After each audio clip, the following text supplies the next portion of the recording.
Mnangagwa aides at each other's throats. The 14th of September 2025. Spread the love. By a correspondent, ZANU-PF's deepening factional wars have claimed yet another casualty. With Karamhandu District Coordinating Committee, DCC, member Aaron Arwadzi expelled from the ruling party amid intensifying rivalries. Arwadzi, who received his dismissal letter from the local DCC this week, is the brother of the late Christopher Mutanho Arwadzi, husband to powerful tourism and hospitality industry minister Barbara Arwadzi, a close ally of President Emerson Mnangagwa. Christopher Mutanho Arwadzi, a retired soldier, died in June 2024 in what was described at the time as a mysterious car crash. His Toyota Prado reportedly veered off a bridge between Chivu and Harare, plunging into a dry riverbed before overturning. The accident raised eyebrows within ZANU-PF, with speculation lingering around the circumstances. Barbara Arwadzi,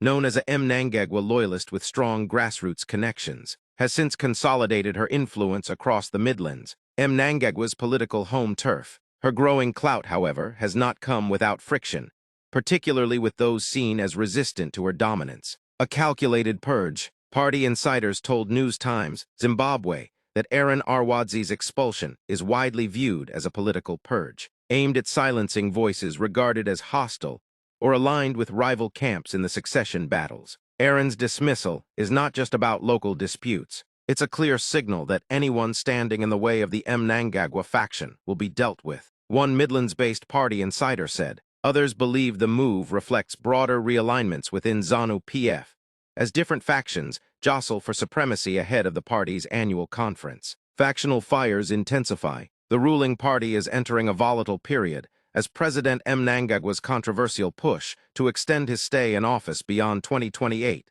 dubbed ED 2030, collides with fierce resistance from allies of Vice President Constantino Chiwenga. Factional struggles have already triggered a string of suspensions, expulsions, and whispered purges, particularly in Midlands